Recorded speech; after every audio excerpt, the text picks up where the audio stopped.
नमस्ते मित्रों, नमः शिवाय। स्वागत है आपका मेरे चैनल में। तो आज मैं आपके सामने गोपाष्टमी की एक पौराणिक कथा लेके आई हूँ। गोपाष्टमी कार्तिक शुक्ल पक्ष की अष्टमी तिथि को गोपाष्टमी के रूप में मनाया जाता है। इस दिन भगवान श्री कृष्ण ने गौचारण लीला आरंभ की थी। इस दिन बछड़े सहित गाय का पूजन करने का विधान है। इस दिन प्रातःकाल उठकर नित्य कर्म से निवृत्त होकर स्नान करते हैं। प्रातःकाल ही गौओं और उनके बछड़ों को भी स्नान कराया जाता है। गौ माता के अंगों में मेहंदी, रोली, हल्दी आदि के थापे लगाए जाते हैं। गायों को सजाया जाता है।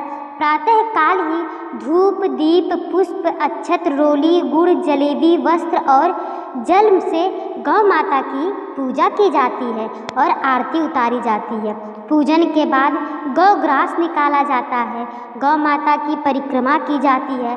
परिक्रमा के बाद गौओं के साथ कुछ दूर तक चला जाता है। तो चलिए श्री कृष्ण की गौचारण लीला की पौराणिक कथा सुनते हैं।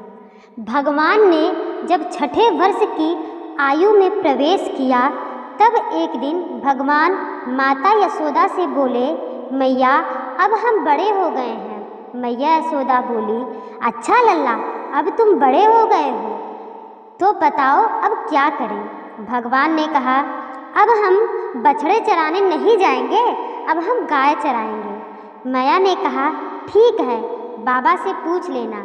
मैया के इतना कहते ही झट से भगवान नंद बाबा से पूछने पहुंच गए।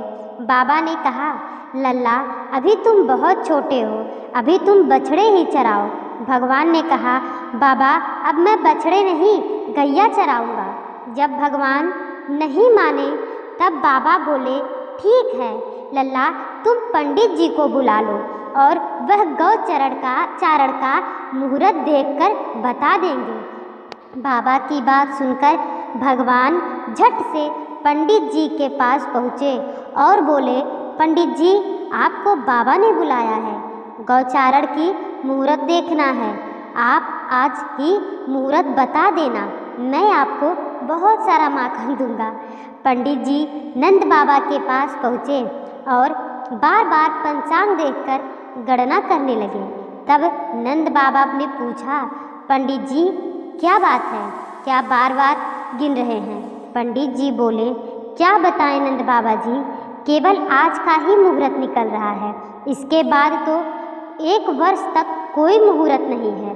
पंडित जी की बात सुनकर नंद बाबा ने भगवान को गौचारण की स्वीकृति दे दी। भगवान जो समय कोई कार्य करे वह शुभ मुहूर्त बन जाता है। उसी दिन भगवान ने गौचारण आरंभ किया और वह शुभ तिथि थी कार्तिक मास में शुक्ल पक्ष अष्टमी। भगवान के गौचारण आरंभ करने के कारण यह तिथि गोपाष्टमी कहलाई। माता यशोदा ने अपने लल्ला को श्रृंगार किया और जैसे ही पैरों में जूतियां पहनाने लगी तो लल्ला ने मना कर दिया और बोले, मैया यदि मेरी गौवें जूतियां नहीं पहनती तो मैं कैसे पहन सकता हूँ। यदि पहन सकती तो उन सभी को भी जूतियां पहना दो। और भगवान जब तक वृंदावन में रहे भगवान ने कभी पैरों में जूतियां नहीं पहनी। आगे आगे गाय और पीछे पीछे बांसुरी बजाते भगवान उनके पीछे बलराम और कृष्ण के यश का गान करते हुए ग्वाल गोपाल इस प्रकार से विहार करते हुए भगवान ने उस वन में प्रवेश किया। तब से भगवान की गौचारण लीला का आरंभ हुआ। जब गौवें चराते हुए वृंदावन जाते तो उनके चरणों से वृंदावन की भूमि अत्यंत पावन हो जाती। वह वन गौओं के लिए हरी भरी घास से युक्त एवं रंग बिरंगे पुष्पों की खान बन गया था। तो आज की कहानी यहीं तक थी। आशा करती हूँ दोस्तों यह कहानी आपको ज़रूर अच्छी लगी होगी। तो यदि मेरी कहानी अच्छी लगी तो मेरे चैनल को लाइक करें, सब्सक्राइब करें और शेयर करें और ऐसे ही अच्छी अच्छी कहानियों